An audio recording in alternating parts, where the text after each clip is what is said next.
Hey everybody, I've got a slightly controversial one for you today. The controversy being that a lot of people blindly follow absolute bullshit and then take it personally when I don't respect it. Just going to make this clear. I'm friends with many Christians, and while I respect them as people, I don't have to respect what they believe. It's a case of love the believer, hate the belief, that sort of thing. Now, it's been a while since I've done a religion episode, and the reason being is because the story hasn't changed. God has yet to defeat the devil and has regrown a grand total of 0 limbs for amputees, no matter how hard they've prayed for it. And yet the apocalypse is still coming, so stay wary, get your butt in church, and don't forget to bring your money.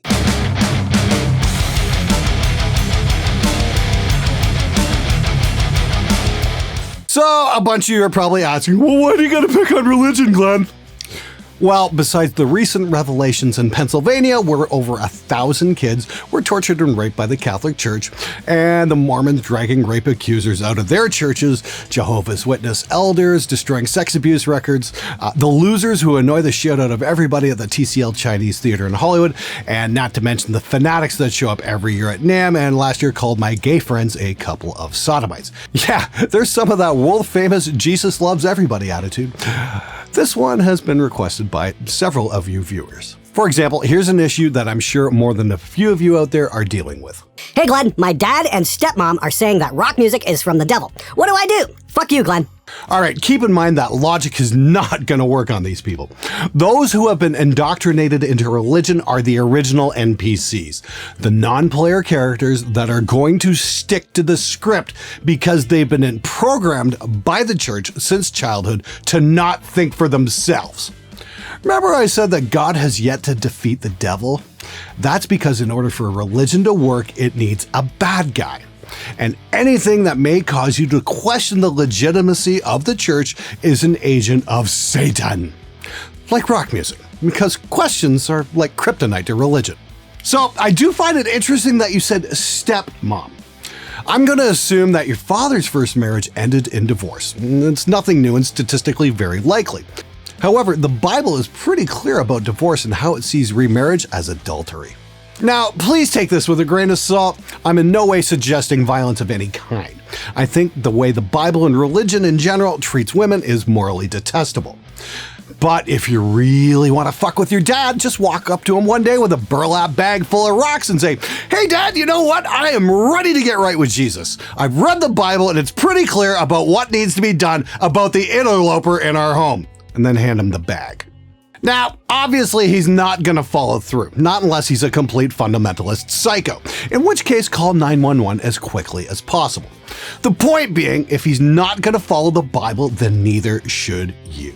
Lead by example, that's what I say.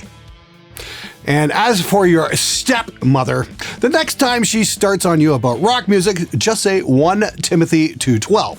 And if she ignores it, the same applies. If she's not going to follow the Bible, then neither should you. And if your parents were logical humans, this sort of reasoning would work. But we all know that will never happen! Unfortunately, there's a very good chance you could be ostracized, assaulted, have an exorcism performed on you, or most likely be left homeless. There are many, many stories of kids coming out to their parents as atheists and being kicked out of their homes because nothing says Jesus loves you like, get out of my house, you damn dirty atheist! The hypocrisy happens faster than you can say, those aren't real Christians. When your Christian foster dad takes your Guns N' Roses t-shirt for being satanic. True story, Glenn. Sometimes you just gotta think, fuck my life. Okay, first off, I'm very sorry you're in a foster home. That's a shit situation made even worse by that dumb motherfucker taking your shirt because of Satan. Seriously? Okay, maybe play this next little bit for him. Guns N' Roses has nothing to do with Satanism, you superstitious moron! Satan isn't real. Neither is Santa Claus or Jesus. Grow the fuck up! All right, on second thought, maybe don't play it for him because he'll probably say that I'm satanic and forbid you from watching my show. I don't think you're going to be able to do very much, unfortunately, other than wait. Your situation reminds me of a friend I met in college. foster kid, wound up in the care of some Christian zealots who made him throw out all his Kiss records and posters, and then proceeded to drag him to all sorts of religious events where people would speak in tongues and do all kinds of crazy made-up bullshit. Fortunately, one day he was eventually adopted by sane people, but he had nothing but contempt for those religious lunatics. In your case, freedom of religion probably doesn't apply to those under 18.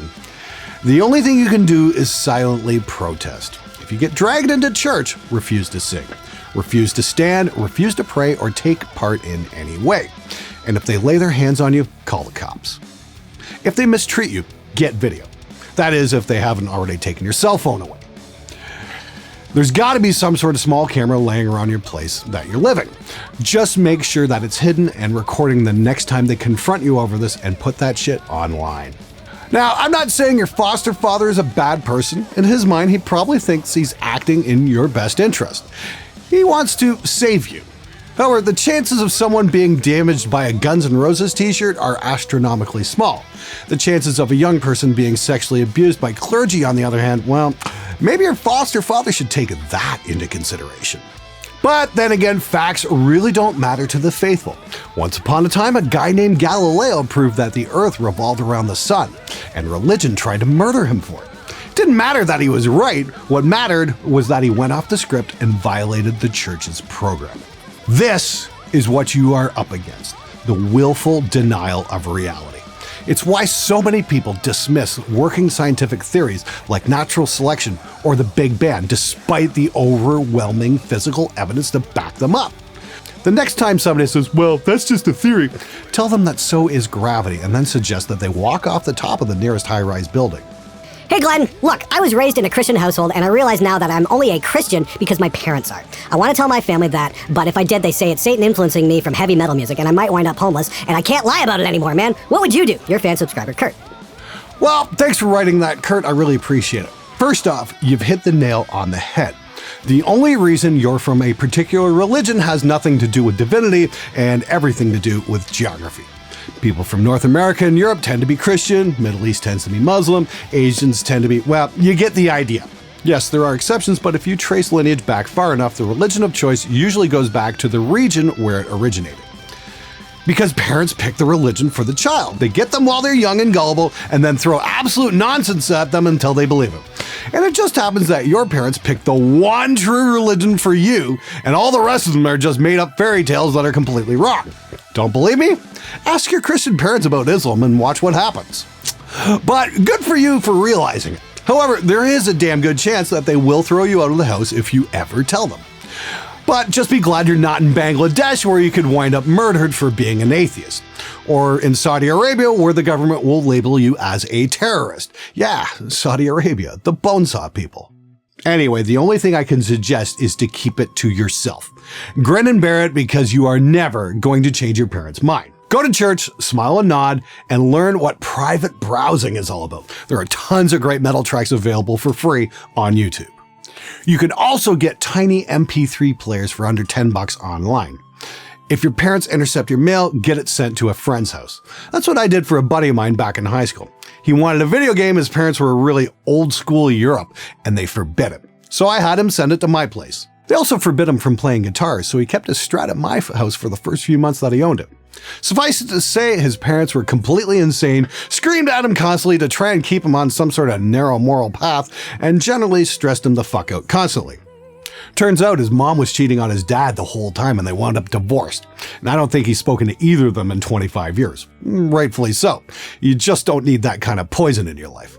Especially when you develop the kind of lead technique that this guy had. He was a fucking surgeon with that Strat. If your parents are really that crazy, keep a close eye on how they live their lives. It might not be as perfect as the story that they are selling you. Now, I hate to say this, but for each of you guys, there is no easy answer. You will just be a kid in your parents' eyes. It doesn't matter that Tom Araya is Catholic, and it won't matter that Dave Ellefson from Megadeth is a Lutheran minister. Fanatics can't see reason. Which is unfortunate. Running a studio for 20 years, I've worked with some incredibly motivated young people. Music is a wonderful motivator. And chances are, if you find something you really enjoy, like metal music, religion is going to have a problem with it. In Canada, religion is dying, which is a good thing. In the States, maybe not so much.